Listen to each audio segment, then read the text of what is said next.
जो मनुष्य पर्याय प्राप्त हुई है, तो मनुष्य पर्याय क्यों प्राप्त किए हैं? मनुष्य पर्याय इसलिए प्राप्त की है क्योंकि इसी पर्याय से ही पर्याप्त सुख प्राप्त हो सकता है। ऋषभदेव से लेकर के भगवान महावीर स्वामी, जो 3 लोक के स्वामी थे, जिनके पास किसी प्रकार की कोई कमी नहीं थी, स्वर्ग से सारी सामग्री उनके पास आती थी, सब कुछ उन्होंने देखा। उनके सोचने के पहले ही सामग्री उनके सामने रहती थी। सब देखने के बाद उन्होंने एक चीज और देख ली, अपने आंखों के सामने कितने लोगों की मृत्यु देखी। जैसे ही ऋषभदेव ने नीलांजना की मृत्यु देखी, कुछ तीर्थंकरों ने एक सफेद बाल देखा, दर्पण को टूटता हुआ देखा, आसमान के बादलों को फटता हुआ देखा। उसी समय उनको पता चल गया इस संसार का सुख पदार्थ के साथ नहीं है, इस संसार का सुख तो संयम के साथ ही प्राप्त हो सकता है। बिना संयम के आत्मा का सुख नहीं मिलता। जब तुम्हें लगे कि हमारे पास कुछ नहीं है, ये सोचो तीर्थंकर के पास सब कुछ था, फिर उन्होंने क्यों छोड़ा? हम थोड़े के पीछे भाग रहे हैं कि थोड़ा मिल जाए, थोड़ा मिल जाए, थोड़ा मिल जाए। ये तीर्थंकर को तो सब मिल गया था, फिर भी उन्होंने तिनके की तरह छोड़ दिया। और हमने तो ऐसे घर में जन्म लिया है जिस घर के तीर्थंकर के पास सब कुछ था, और उस घर में जन्म लेने के बाद भी हम धन के पीछे भाग रहे हैं। तो इससे बड़ा अपनी बुरी स्थिति क्या हो सकती है? तो जैन आचार्य यही संबोधन कर रहे हैं कि जीवन में समय से पहले और भाग्य से ज्यादा किसी भी जीव को कुछ नहीं मिल सकता है। इसलिए इंतजार करो, एक दिन अपना भी समय आएगा। अभी किसी ने बताया, एक 14 साल का बच्चा ऐसा क्रिकेट खेला जिसे कोई नहीं जानता था, जिसके पिताजी को और माताजी को कोई नहीं जानता था, 2 समय का भोजन उसके पास नहीं था, लेकिन ऐसा समय आया, आज वह पूरे दुनिया में फेमस हो गया। उसने इंतजार किया, एक दिन अपना भी आएगा। तो जैन आचार्य यही कहते हैं, जब एक बच्चा एक काम के लिए मेहनत करता है तो वह उस क्रिकेट में आगे बढ़ जाता है।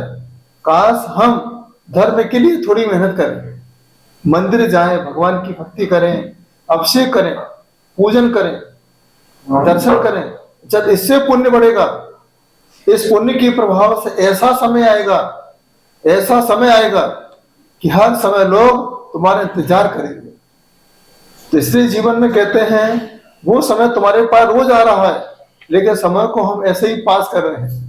पूछा जाता है क्या कर रहे हैं? बोले क्या करें महाराज जी, आज छुट्टी है, टाइम पास कर रहे हैं। क्या पता यही समय तुम्हारे लिए सबसे कीमती समय हो। तो अपने समय को बर्बाद मत करो। भले ही आज रविवार है, भले छुट्टी का दिन है, ये सोचो भगवान ने बाहर से छुट्टी दी है, लेकिन भगवान के पास कभी छुट्टी नहीं हुआ करती है, मंदिरों की कभी छुट्टी नहीं होती है। यही कहते हैं, अगर रोज मंदिर जाओगे, यही मंदिर एक दिन तुम्हारे कर्मों से छुट्टी दिला सकता है और तुम्हारी हर इच्छाओं की पूर्ति करा सकता है। तो जीवन में इच्छाओं को हमेशा बना के रखो। ऐसी इच्छा बना कर रखो कि मुझे छोटी छोटी चीजें नहीं चाहिए, मुझे वो चीज चाहिए जिसको पाने के बाद फिर मुझे दोबारा संसार में आना ना पड़े। तो आज उस बच्चे से सीखो, सिर्फ 14 साल का बच्चा जो बता रहा है कि आप भी 14 गुण स्थान तक पहुंच सकते हो, और 14 गुण स्थान से चढ़ते चढ़ते आप भी अरिहंत भगवान से सिद्ध भगवान बन सकते हो। क्योंकि वो तो बच्चा है, लेकिन आप तो जैन कुल में आए हो, तो बचे हुए जीवन को क्यों 2 पैसे के लिए बर्बाद कर रहे हो? वो भी महात्मा गांधी के पीछे भाग रहा है। जो महात्मा गांधी अपरिग्रहवाद के साथ जिए, जो महात्मा गांधी ने विचार किया था कि मुझे कोई पैसा नहीं चाहिए, मुझे भगवान महावीर स्वामी का सिद्धांत चाहिए, इसलिए अपना जीवन उन्होंने लंगोटी के साथ व्यतीत किया। लंगोटी के साथ व्यतीत किया। बता रहे हैं पूरे भारतवासियों को, अगर धन के पीछे भागोगे तो कभी मेरे पास तक नहीं पहुंच पाओगे। यदि अपरिग्रह के साथ जीवन जियोगे, सबको छोड़ करके जियोगे, तो आज नहीं तो कल तो मेरे पीछे आ जाओगे, मेरे साथ आ जाओगे, और जो मैंने नाम कमाया है वो नाम तुम भी कमा सकते हो। तो जैन आचार्य कह रहे हैं, वो महात्मा गांधी कह रहे हैं, मैंने महावीर के सिद्धांत को अपनाया था, इसलिए सरकार ने मुझे नोट पर छाप दिया।